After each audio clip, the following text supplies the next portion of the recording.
Well, Measure C is just a few years away from once again being featured on the ballot. Should Fresno County taxpayers embrace it once again, or will taxpayers decide that their paychecks are being cut down by a number of statewide taxes and that they could earn back some of their money through a lower sales tax on some things? Let's bring in our panel.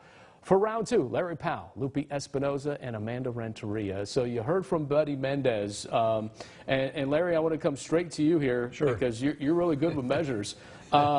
Is Measure C in trouble here because of so many things like SB 1, the rail authority now giving Sure. us the bullet train?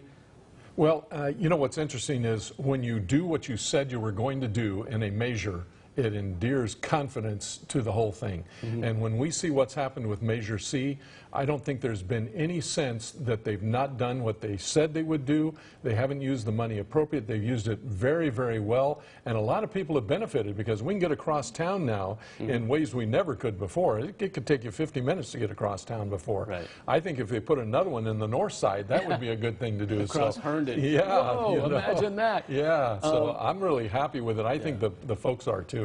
Lupe, you said something interesting during the break about Measure C. If all counties... Right, I'd rather see a Measure C than an SB 1. And if every county had a Measure C that has a citizen oversight committee, that everything is being watched and it's local dollars being looked at by local people as to what their communities need. And I'd much rather see that for us. And I have seen it work in our county. Amanda, do you think people are kind of getting sick and tired of every year they're voting, or every couple of years that they're voting, oh, measure this, measure that, they want more of our tax dollars, and they're kind of picking at us for each sales tax to go here and there? You know, I think it's an opportunity to actually explain what city services are all about. And so it might be a little bit tough to keep hearing it, but at the end of the day, as a longtime public servant, I think it's always better when the public's educated about how money is being used. And I'm always interested to hear what Republicans talk about tax increases, because this is that. But I also believe there are some services, some programs that are really important to do, and it's great when more voters know what their money is being used for. Well, speaking of that, because this one's a little out there, but maybe it works. Governor Newsom's health care plan for all, it's really coverage for illegal immigrants up to the age of 26. It's a $98 million plan built into the $214 billion budget. But the state only budgeted $74 million for it, asking the feds for the rest. Trump says, not on my watch. Is this a sensible plan that Governor Newsom has come up with?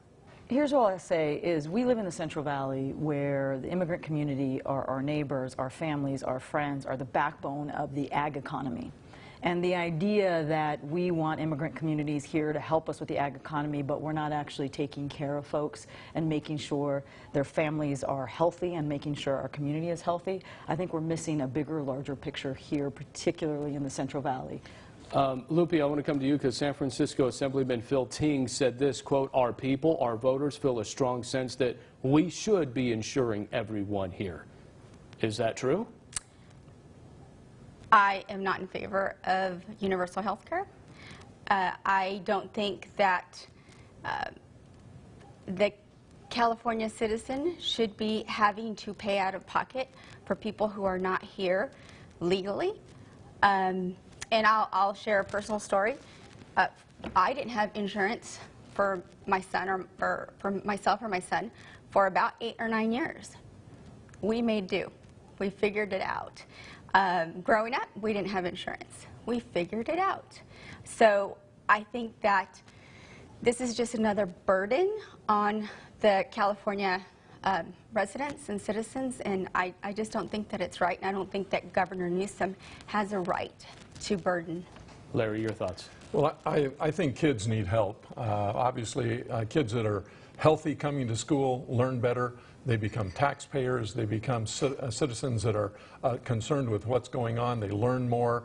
They're going to be better in the future. They're going to help their families. So I think the kids have to be taken care of. I think most Republicans, interestingly enough, don't oppose taxes for immigrants as long as we get this settled on what's legal and not legal and who should be here and who shouldn't. Let's get that taken care of, because a lot of our folks love the families. I've had so many immigrants' families in school. They're fantastic people. It's the one that commits a crime that makes it bad for everybody. Yeah. And so let's find a way to settle that. And then let's get workers here. We cannot do the economy here in California without folks coming in to do the work. And they're wonderful, hardworking people. They actually are helping America in a lot of ways because they love their families, they love church, they do all the things that we value as community members. So let's find a way to settle that. Well, let's find a way to kind of settle this next topic because the Nike Betsy Ross shoe, the American flag, the first one to ever come out with the 13 stars stitched into the heel of that Nike shoe. Betsy Ross, the first known person to actually sew the American flag together. But a call from Colin Kaepernick comes in and they scrap it. They get it off the shelves quickly. Larry, I'll start with you. The Turlock native, the newest ambassador of Nike here. Should they have pulled this shoe? Absolutely not. It doesn't make any sense. And part of it is the Pilgrim tradition, Quakers as well. You got to remember, Betsy Ross's family were Quakers. She married a Quaker. Her personal history is one of taking care of people, of not doing things to separate folks out. So it doesn't make any sense. What happens is Colin doesn't look at the history. He looks at a star or a stripe and then makes a decision. But he says, and Lupe, I'll come to you, he says it's because during a time that this was made, slavery was during this time. Fair argument? And?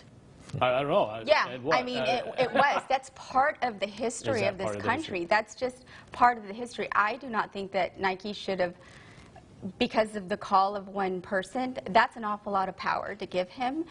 I don't think he deserves it. So the Nike shoe, certain people were going to buy it, certain people were not. We have that choice. We can go to the store and get it or not. Amanda, will this ruin Nike? No, it's not going to ruin Nike, but I think as a country we need to actually listen to all voices. Yeah. And I think there's no doubt that we have some sins in our history, and I think to be honest and to talk about that and to look at that is really important. And I think we're seeing athletes now step up with new voices and new perspectives, and it's actually having an effect not just on the consciousness of our country, but also on the business of Nike and others that we're going to see more about. But let's make sure I that got to wrap it. I got to wrap Yeah. it. I'm sorry. We No got to problem. pay the bills, guys. Yeah, I'm I hear sorry. Believe me, we can have this conversation again. I can't wait to have it again. Thank you guys so much for being here.